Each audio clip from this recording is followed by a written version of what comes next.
That was my cycle. But for the Ironman, all I did was stanozol and clenbuterol, because when I did a photo shoot Flex the next day, he was sort of discussing gear. He goes, "What did you take for that show? You in good shape?" I said, "You want to know?" I said, "Clenbuterol and Winstrol." He goes, "That's it?" I said, "Yeah." He goes, "Well, you wouldn't want to know what I was taking." Yeah, so I think at the Olympia I just added in the Anadrol. Yeah, that's what I've told people. I've said people before who say I'm lying. You know, the ones who are on these huge cycles. I say, why don't you come off for 2 or 3 months, clean out, and then go back on and only take half of what you're taking now. Still eat the same, eat food, train hard. I'd say you're going to make the same gains. You're not. You're going to save money because you're not fucking wasting your drugs. Well, I just do it. If it doesn't work, then go back to your stupid large amount, but you don't need it.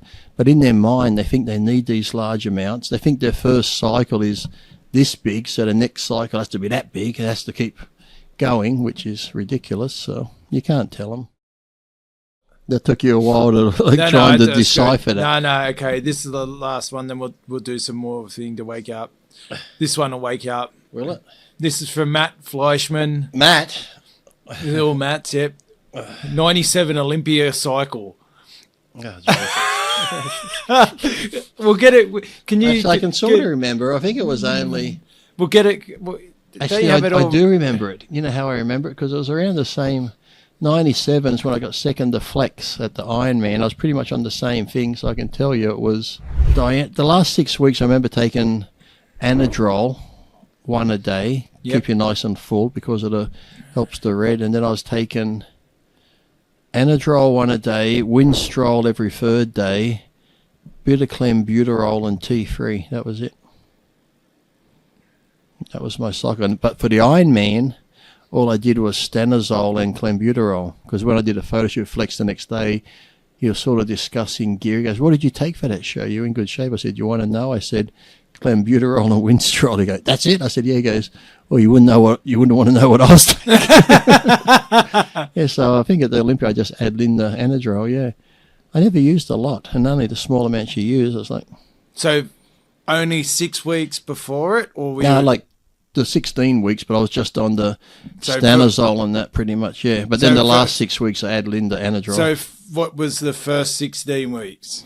The first... Oh, okay. Now I've caught you out. You're always lying. Yeah. You just 8 weeks would have been 8. No. But say for the 16 weeks, you know, now is this where we get all the? The first would have been like Sus 250 and stanozol. I could have been the injectable or the tablet, whatever was around, then clenbuterol. But then the last 8 weeks I would have cut the sustanon out and put the Anadrol in, but kept the Winstrol in. And the clenbuterol and T3, that's for the thyroid. Okay, so day 1, 16 weeks out. So 17 weeks out, you weren't taking anything? No. 16. I was still fat and happy. Okay, then so 16 weeks. Yeah. Okay, then you hit the... hit the gear, hit the clean food, and hit cardio. Yeah, boring.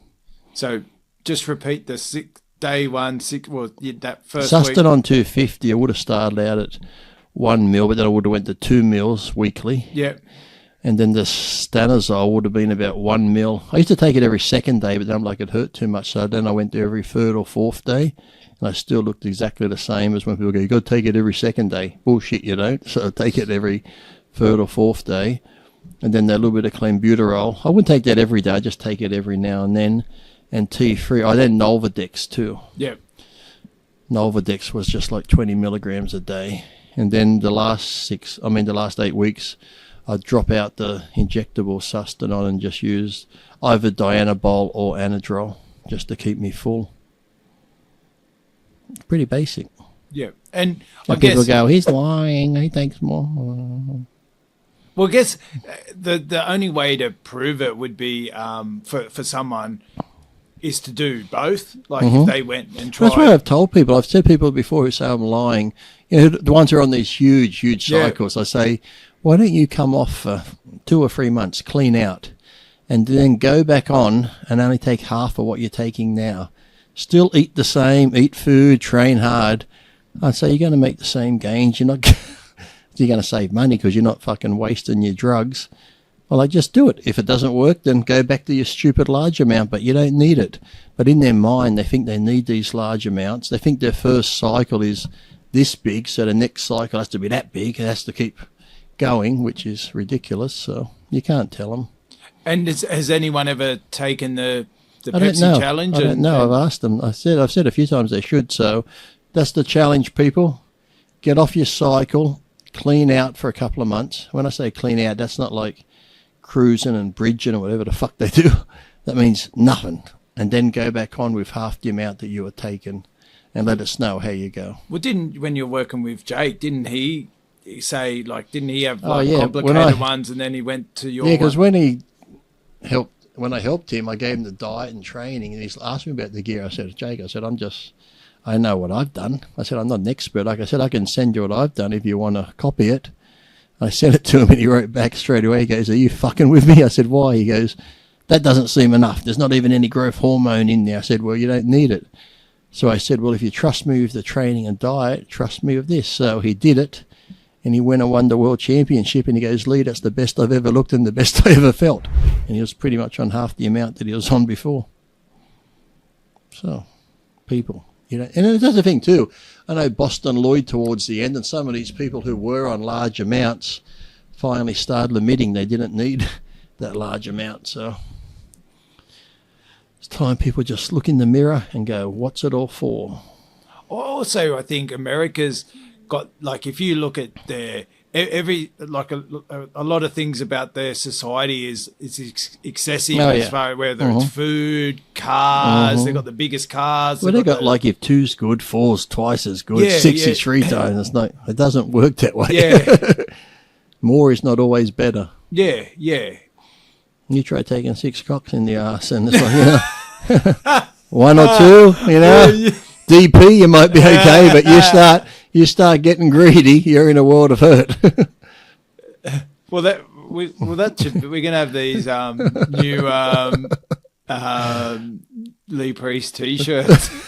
2 cc's or 6 cocks. Yeah. Drugs in You decide. Drugs in bodybuilding is just like it's like getting anal raped. More is not always better. Do you want to feel loved or used? Yeah, think about it.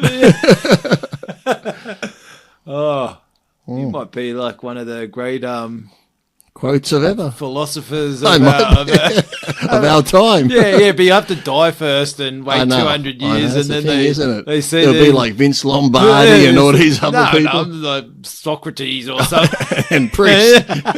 Don't take too many cocks in their ass. Everyone's going to go, oh my God, that's just like a metaphor for life. Take too many dicks, you get fucked around. He was right. Yeah.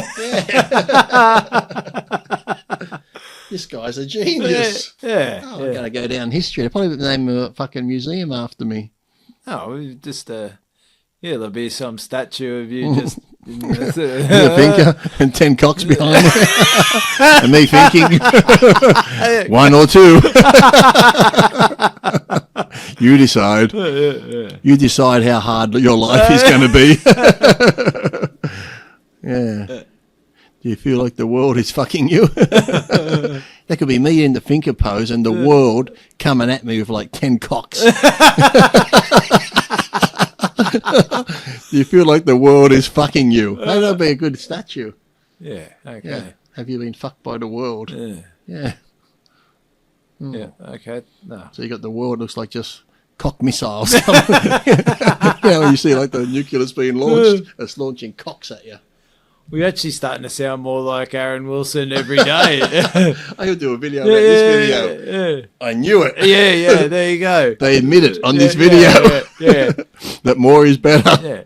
No, Aaron, I said less is better. Yeah. Aaron got excited there for a minute. Yeah.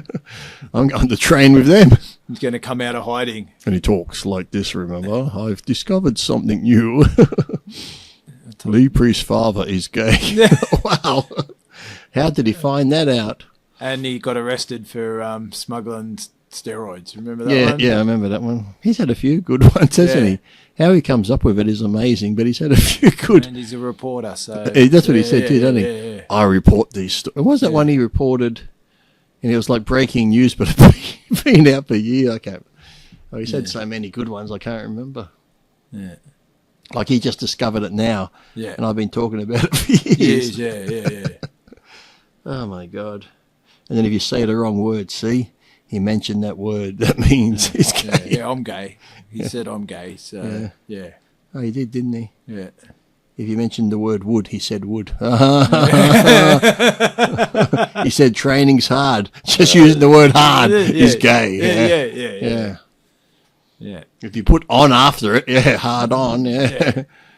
Aaron, you got to be careful with Aaron. He'll twist your words. No, he can see the true meanings. He can. He can see the truth. Yeah. Because we're hiding it. Yeah. All right. Well, after a world full of cocks coming at us, I think we better, before we get too excited. Hey. That was.